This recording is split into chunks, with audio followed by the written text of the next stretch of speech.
field. Spoon's cold, so we're not going to keep you out here too long. I'm not that cold. Yeah. I can handle it. But he's being a brave boy for us. It was cold out at practice today, too. Wednesday practice, back on the field, getting ready for the Bears. This was their first practice since the bye week. Matt LaFleur told us today they had them in on Monday just to kind of knock off some rust and then gave them Tuesday off. Biggest things you took away from practice? I have a feeling I know where you're going to start, but I'm going to let you take it.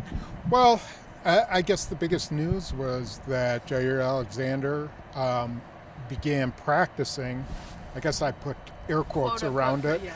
Kind of practice. He took part opening up the 3-week window he's designated to return from IR.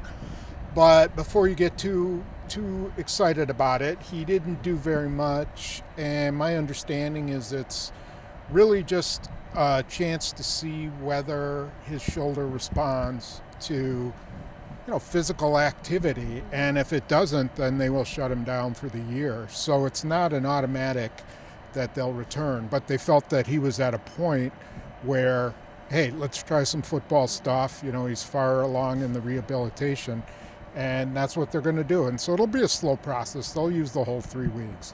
He didn't even practice with a helmet on in the viewing period that we saw. No. So really is just the first baby step in what could be many steps. Correct? Yeah, it's kind of interesting. I'm not sure what you get out of something like that, but maybe they wanted him to work in the cold, do a few drills, see how the shoulder responds to that, do some movements that a defensive back would do.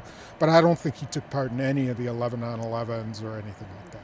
And if you go to PackersNews.com and you watch our practice video from today, you will see Jaire Alexander sort of moving around a little bit. As Spoon said, he didn't do anything too strenuous, but he did move around other football players on a field. Mm-hmm. There was a football involved. Yep, so. That's more than we can say for the last almost 10 weeks now. But of no David Bakhtiari, no Randall Cobb. I know you said to me earlier you think that we might be looking at something a little more serious. Well, what do you see? I don't have any inside information on that. I just know that groin injuries can be serious and take a really long time. And sometimes they call them groin injuries, and they're these core muscle injuries that need to be repaired. And so, he's an older guy. We'll see. He could be back tomorrow, as far as I know. But I was just saying, be on the watch, because he's an older guy, and those type of injuries, those muscle injuries, can be, something that take a while to come back from. Alan asked, Zadarius Smith. Yeah, I wasn't sure. I thought, LaFleur kind of made it seem like he might be back. Who knows? They may have different days that they want to start the window on these guys. Like maybe they don't want to start the window on Zadarius Smith till Friday, or I don't know. I'll be interested to see what tomorrow brings. I think each day we'll know a little bit more. But right now we know that David Bakhtiari is not going to play against the Bears. Jaire Alexander's not going to play against the Bears, and I doubt Zadarius Smith will play against the Bears. Randall Cobb is a big question mark. We're going to have to see what happens Thursday and probably especially Friday with him. Right, yeah. Definitely. We do know Aaron Rodgers is going to play. I was about to get to that. Okay, sorry. No, I jumped ahead. No, you read my mind. Aaron Rodgers did not practice today, at least that we saw, but he did talk about, still playing on Sunday.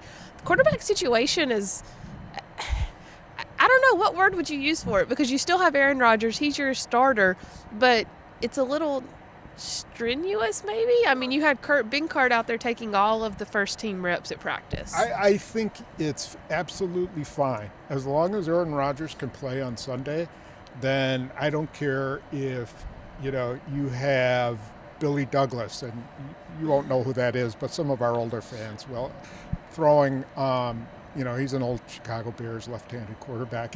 If he was throwing, I don't think you care. It's as long as you have Aaron Rodgers on Sunday against the Bears, then you're feeling pretty good about it. And if he gets hurt during that game, then I'm not sure there was anything you could do anyway. So. And then, in case you didn't know, Jordan Love was placed on the reserve COVID-19 list earlier this week. He had already revealed to us that he was vaccinated. That means we can, based on context clues, we can assume he did test positive. This is not a close contact since he is vaccinated. However, also since he's vaccinated, he can return sooner than the 10 days if he tests negative twice within 24 hours. But I think you were telling me he has to go through 6 days at least, and then he can start to test. Right. So assuming he tested on Monday, that counts as one of the 6 days. So he could conceivably be back in the building on Saturday. He has to be asymptomatic in order to come back that early.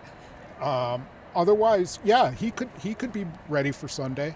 But, who knows how they'll do that. Maybe Kurt Benkert, he played in the preseason. He's going to have practiced all week. Maybe they just stick with him and hold Jordan Love out. I'm not sure. And then they brought in Danny Etling to sort of be their practice squad guy this week. We were talking about this earlier. This is, again, pure assumption on our part. We have no proof of this. This is just assuming. They had been bringing in Blake Bortles when they needed an extra body. Why Danny Etling this week? If you watch Danny Etling in college, he is technically, quote-unquote, a mobile quarterback. He's not the most mobile guy, but he's pretty, he can get out. He runs a lot of bootlegs. He likes to get in space. That's good practice for Justin Fields because that is who has been named the starter this week. Matt Nagy already named him the starter for Sunday. He's returning from that rib injury. Do you expect to see just Justin Fields, or do you expect Andy Dalton as well? Matt LaFleur told us today you still prepare for both guys. Yeah, no, I think it'll be Justin Fields as long as he's healthy. I mean, he revealed he broke some ribs, I guess. And, that's really a pain management issue at some point, and they probably have a flak jacket on him, and he should be fine. He's a young guy. I don't think we'll see Andy Dalton. In fact, I think he's got a hand injury. I don't know whether he's going to play.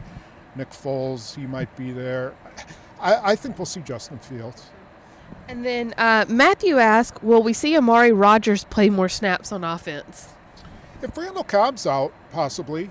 I think it would be a good time for them to try to see if they can get anything out of him on offense.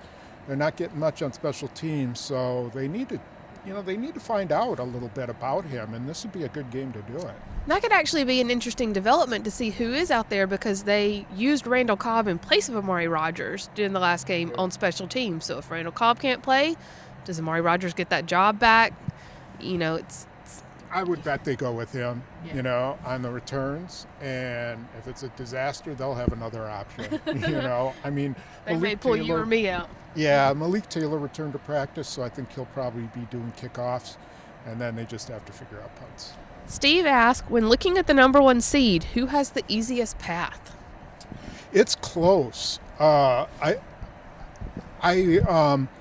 didn't see the exact numbers, but I was just glancing at something, and I know Arizona and the Packers have 2 of the easiest schedules remaining of the teams. So, the Packers' toughest game will be at Baltimore, and the rest of them, I think they could certainly win out. Mm-hmm. And Arizona, gosh, my memory is so bad. Arizona does have to go play the Rams on Sunday in L.A. That's right. That's the one. So that'll be an interesting game. The Rams are coming off, albeit against the Jaguars, one of their better performances. Right. Arizona currently with a better record. They're 2 losses. Packers have 3. However, if the Cardinals take a loss against the Rams, Packers have that head-to-head, which is huge. And I know we talked all about this a little on the podcast, but as we wait for a couple of final questions to come in, just how big is it now, looking back, that you were able to sweep the NFC West? I think that was a really good accomplishment because both the Rams and the Cardinals are in contention for home field advantage. The Rams have kind of slipped away, but the part of that is because the Packers took care of them. Mm-hmm. So, really you've done all you can do, against those teams and protected yourself. It's unfortunately for the Packers, they didn't play the Cowboys, so they can't, get a tiebreaker over them. But I really think it just comes down to the Packers in Arizona anyway. And then Mike asked, are any of our 4 starters on IR guys practicing yet? I think we went through all 4. That would be Smith, Bakhtiari, Alexander, and Josh Myers. Josh Myers. Okay. Correct. And then last one from Michael. This is going to be our last question because it is cold out here. What do you still want to see from the team on offense and defense before the playoffs? Is there any last push they need to make? Good question. Offensively, I want to see if I'm Matt. Let me put my Matt LaFleur hat on and in his shoes, because I don't really care what they do. But if I'm Matt LaFleur, I want Aaron Jones back in the offense. I want him busting off some runs and being a big part of this offense, because they are always better offensively when Aaron Jones gets going. And then defensively, I guess, there's not a whole lot more you need to see. I want to see if they have the guts to stick with Rasul Douglas over Kevin King and just say, hey, let's just go that way. And sorry, we're paying Kevin King $5 million, but, Rasul Douglas has earned what he's earned. And he's a ball hawk. Yeah, and so, I want to see that. Yep. Well, night is falling here at Lambeau Field. We're going to have a night game here coming up on Sunday as well. We will be here to cover it for you all. Stay tuned to Packers News for complete coverage as the Green Bay Packers get ready to take on the Chicago Bears, the NFL's most played rivalry. Thanks so much, guys. Have a good night.